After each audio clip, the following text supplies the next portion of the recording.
Hey, Mr. Maynard, welcome back. Let me check my notes real quick. This is your grandma's favorite podcast, I just found out. She sent me a text message the other day. This is Two Mics, One Schedule. We talk all things project controls related. Today, I'm going to throw you, I hope, maybe not a curveball, but we'll see. This is going to be a little pivot.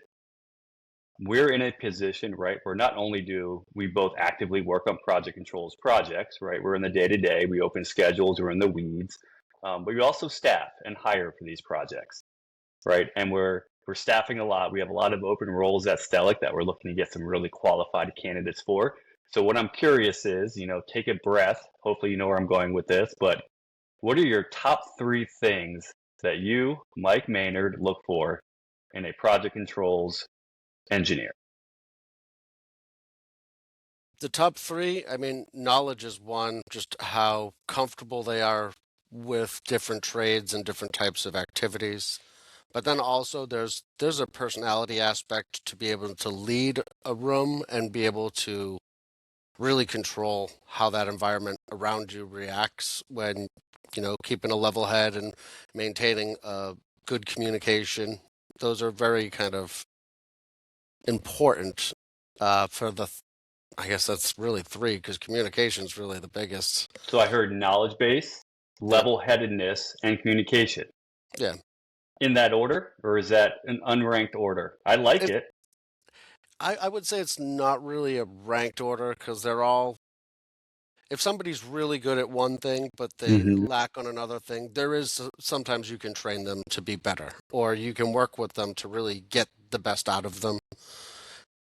So like I don't look at it necessarily as if they don't have the best of all three, but they need to have some way of communicating. Like we recently had people just not show up to an interview, which that that to me is like a huge issue. Big red Um, flag. I well, agree. especially for planning, right? Because our whole world is revolving around being on time and maintaining timelines. And if you can't be at an interview on time, I don't trust that you would be able to maintain a timeline. Absolutely. That also, ties into communication. Um, and kind of being able to carry yourself. Are you a good kind of steward of Stelic? Are you representing the company well? Are you representing yourself well? No, I agree completely. I just want to touch on knowledge base for 1 second, and we go into this a lot.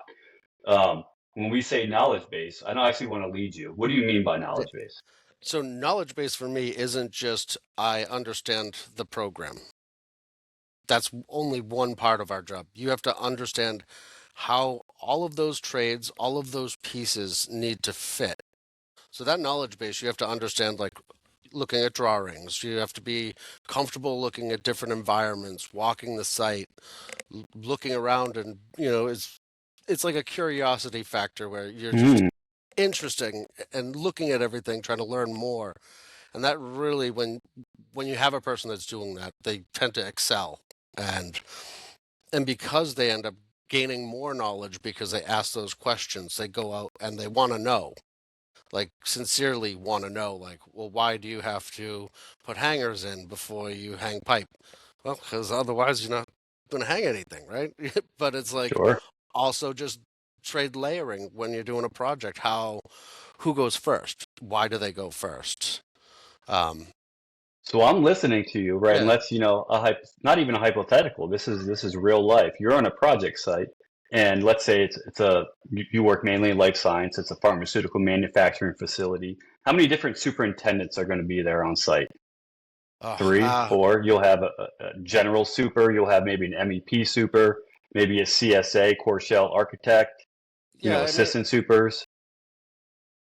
depending on the scale of the project, I've Hmm. seen as many as like 20 or 30 on a really big campus project. But then Sure. I've also seen really, slim pickings, and you've only got like two or three guys that do a majority of that superintendent work, and that's when you really get into pickles. Well, hear me out. So the goal of my comment was going to be we're asking a project controls person to understand this huge breadth of knowledge, literally every division you're saying, Division 3, concrete, all the way through, past Division 26 electrical. how can you expect one person to know all of that? So you don't need to be an expert in it. You just have to be comfortable with looking at those different drawings or those different trades and understanding what they actually do and what it means for that trade. There's like a difference between a process piping versus like, just copper piping. Mm-hmm. So like just the materials they use. And in pharmaceuticals, it gets very specific because they have reactions with chemicals. And if you don't have the right grade material, you can basically just put something in that will destroy your whole line. Or it could be a major safety hazard for somebody because if it's some reactionary thing, it could Sure. cause, the metal to burst. And if it's a high pressure system, whatever's in there is coming out fast. So critical thinking probably should, maybe it's a Yeah. top 4 list. Add Yeah. critical thinking because not only do you need to have a general breadth of knowledge about basically every single trade on this job site, but you got to be able to kind of think about how you're going to piece them together. And I think one of the things that you and I both do really well is ask questions. Feel comfortable to ask questions. What is driving this? What is holding this up? Why can't we hang this duct today? What is the issue? How do we work through this? A lot of this is really, critical thinking, curiosity, the knowledge base you can get, right? You can Over learn time. it. Yeah. However, it is if you have a little bit of a knowledge base Mm-hmm. and you can speak to that, it doesn't matter if you know everything or one thing. That shows to me whether or not you're capable of learning a trade without actually doing the functional work of the trade. So just being comfortable enough to say, I'm really good with plumbing, but my HVAC, I have no idea how a AHU and a fan coil works. How do those interact? What needs to go first? And that's why we have SMEs. Those are the people that you want to get as much knowledge from as often as possible. Absolutely. And that's why what we do is we ask questions. And that's Mm-hmm. kind of where the personality thing comes in, is having the ability to be comfortable asking a question and not being concerned about looking foolish. Agreed. And on that note, it looks like you're sitting at somewhere very fun and way more cool. So why don't you go enjoy your afternoon and we'll catch up next time. All right. Take Sounds care, like a bud. great time. Have a good day. Appreciate it. See you. Bye. Bye.